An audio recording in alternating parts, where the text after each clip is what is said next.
ഹിന്ദു വിശ്വാസവുമായി ബന്ധപ്പെട്ട ഒരു കാര്യത്തെ നമ്മളൊരു ദേശീയ ഗീതത്തിൻ്റെ ഭാഗമാക്കി മാറ്റുന്നത് നമ്മൾ സ്വപ്നം കാണുന്ന മതനിരപേക്ഷ ജനാധിപത്യ റിപ്പബ്ലിക് എന്ന ആശയത്തിനെതിരാണ് എന്ന് നമ്മുടെ പൂർവ്വപിതാക്കന്മാരായ മനുഷ്യർ ഒരുമിച്ചിരുന്ന് ആലോചിച്ച് ഒരു തീർപ്പുണ്ടാക്കിയതാണ്.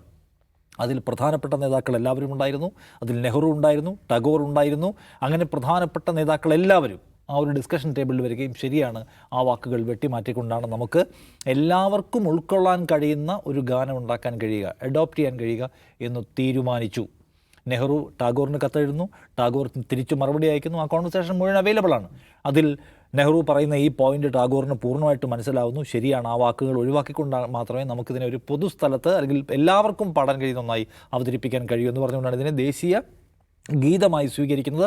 അപ്പോഴും ഇതിന് ദേശീയ ഗാനത്തിൻ്റെ സ്റ്റാറ്റസ് ഇല്ല എന്ന കാര്യം ഓർക്കണം. രണ്ടാമത്തെ എന്താണ് ഇതിലൊരു പ്രധാന കാര്യം, നമ്മളൊരു മതനിരപേക്ഷ ജനാധിപത്യ റിപ്പബ്ലിക്കായിരിക്കെ നമുക്ക് എല്ലാവർക്കും പാടാൻ കഴിയുന്ന പാട്ടുകളാണ് ഉണ്ടാവേണ്ടത്. എല്ലാവർക്കും പാടാൻ കഴിയുന്ന പാട്ടുകൾ മതി എന്നതാണ് കാര്യം. ഇപ്പോൾ ഇതെന്തിനാണ് കൊണ്ടുവരുന്നതെന്ന് ചോദിച്ചാൽ, ബംഗാൾ തെരഞ്ഞെടുപ്പ് നടക്കാൻ പോവുകയാണ്. അല്ലെങ്കിൽ ഇവർക്ക് വിശാലമായി ആലോചിച്ച് ഒരു നിയമ ഭേദഗതിയൊക്കെ കൊണ്ടുവന്ന് ഇതിന് വേണമെങ്കിൽ ഒരു ഭയങ്കര ഭരണഘടനാപരമായ സ്റ്റാറ്റസൊക്കെ കൊടുക്കാമല്ലോ. അത് കൊടുക്കാതെ വളരെ തിടുക്കപ്പെട്ടിങ്ങനെ ഓർഡർ ഇറക്കുന്നതാണ്. പശ്ചിമ ബംഗാളിൽ തെരഞ്ഞെടുപ്പ് വരാൻ പോവുകയാണ്. അപ്പോൾ ഇതിൻ്റെ പ്രശ്നം വെച്ചാൽ വളരെ വിശ്വാസികളായിട്ടുള്ള മനുഷ്യന്മാർ പലരും ഇത് പാടാൻ മടിക്കും. കാരണം ഭൂമി മാതാവേ നിന്നെ വന്ദിക്കുന്നു, അല്ലെങ്കിൽ ദേവി, ഞങ്ങളുടെ ദുർഗാദേവി, ഞങ്ങളുടെ ക്ഷേത്രം എന്നൊക്കെ പറഞ്ഞ പോയിന്റുകൾ ഇപ്പോൾ മുസ്ലിം മതവിശ്വാസികളോ ക്രിസ്ത്യൻസോ ഒക്കെ ഒരുപക്ഷെ പാടാൻ മടിച്ചേക്കും. അവിടെ ഒരു പ്രശ്നം ഉണ്ടാക്കുക എന്നുള്ളതാണ് ഉദ്ദേശം. മനസ്സിലായോ? ഇപ്പോൾ പശ്ചിമ ബംഗാളിൽ തന്നെ നോക്കൂ. പശ്ചിമ ബംഗാൾ ഇതുമായി ബന്ധപ്പെട്ട അടുത്ത ഇഷ്യൂസ് വരാൻ പോകുന്ന ഒരു സ്ഥലം പശ്ചിമ ബംഗാളായിരിക്കും. അവിടെ പാടുന്നില്ല, അവിടെ മമതാ ബാനർജി ഹിന്ദു വിരുദ്ധമായിട്ടുള്ള മുസ്ലിങ്ങളുടെ കൂടെ നിൽക്കുകയാണെന്നൊക്കെ പറഞ്ഞാൽ അവിടെ നിന്ന് ടെൻഷൻ പൊക്കിക്കൊണ്ടുവരാനുള്ള വലിയ പണിയാണ്. പിന്നെ ഇതിൻ്റെ എഴുത്ത്, ഈ പറയുന്ന ടാഗോറുമായി ബന്ധപ്പെട്ടതിൻ്റെ ചരിത്രം, ആ നിലയ്ക്കുള്ള വൈകാരികത പശ്ചിമ ബംഗാളിൽ പ്രവർത്തിപ്പിക്കുക.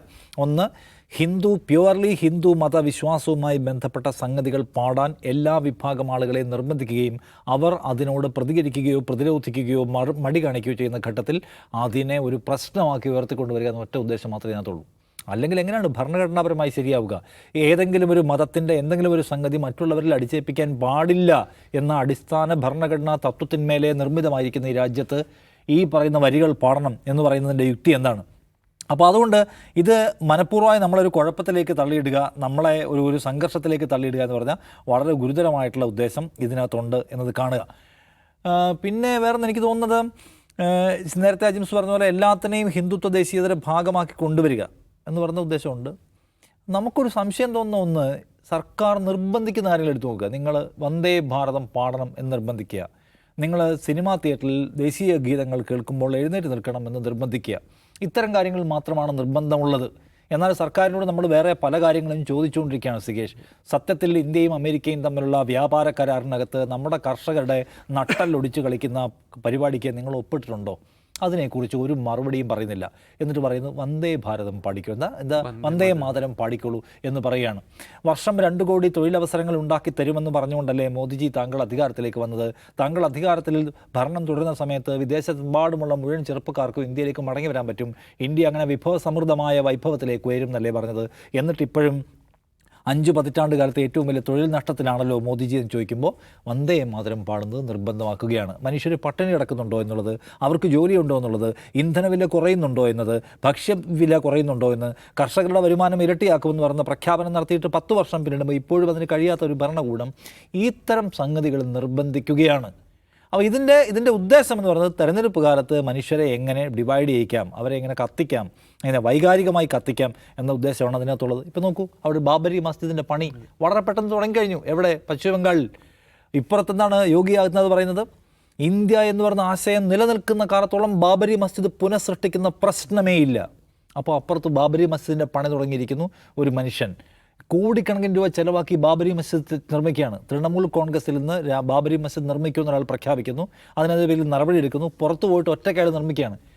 ഇത്രയും സെൻസിറ്റീവായ ഒരു ഇഷ്യൂവിൽ ഇത്രയും കോടിക്കണക്കിന് രൂപ മുടക്കി, ഇത്രയും ആളുകളെ സംഘടിപ്പിച്ചുകൊണ്ട്, ഇത്രയും പബ്ലിക്കായി ഇവിടെ ബാബരി മസ്ജിദ് നിർമ്മിക്കുമെന്ന് പ്രഖ്യാപിക്കുകയും അത് തുറന്നു കൊണ്ടുപോകാനും കഴിയുമെങ്കിൽ ആരുടെ പ്ലോട്ടായിരിക്കും? ആരായിരിക്കും അതിന് പിന്നിൽ പ്രവർത്തിക്കുന്നുണ്ടാവുക? പശ്ചിമ ബംഗാളിൽ ബാബരി മസ്ജിദ് ഉയർത്തുന്നു എന്ന് പറഞ്ഞാൽ അതിൻ്റെ ഉദ്ദേശം നമുക്ക് വളരെ കൃത്യമാണ്. ഇപ്പുറത്ത് യോഗി ആദിത്യനാഥ് ബാബരി മസ്ജിദ് ഇന്ത്യ ഉള്ള കാലത്തോളം ഉണ്ടാവില്ല എന്ന് പറയുന്നു.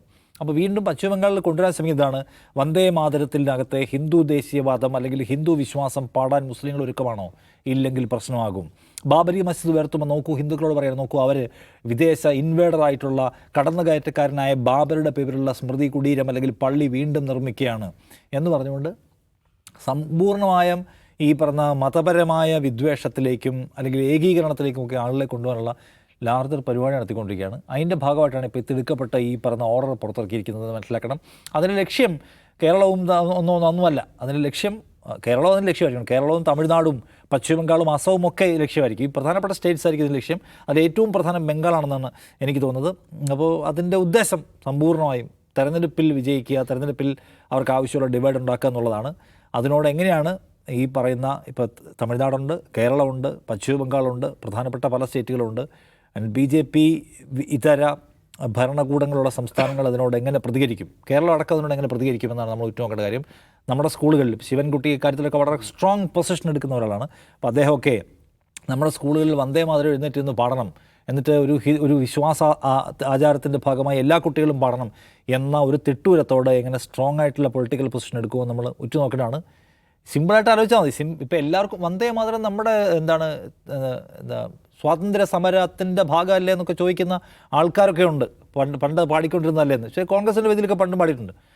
പക്ഷേ അതുകൊണ്ട് നമുക്ക് പാടിക്കൂടെ ചോദിക്കുമ്പോൾ അതിൻ്റെ വരികൾ എടുത്ത് നോക്കിയിട്ട് നമ്മൾ ദേശീയ ഗാനത്തിൻ്റെയോ ദേശീയ ഗീതത്തിൻ്റെ കൂടെ അവസാനം കഴിയുമ്പോൾ ജയ ജയ ജയ ഹേ കഴിഞ്ഞിട്ട് നമുക്ക് ഈശോ മിശിഹായ്ക്ക് സ്തുതിയായിരിക്കട്ടെ എന്നുകൂടെ ചേർക്കാമെന്ന് പറഞ്ഞാൽ ഇവർക്ക് പറ്റുമോ?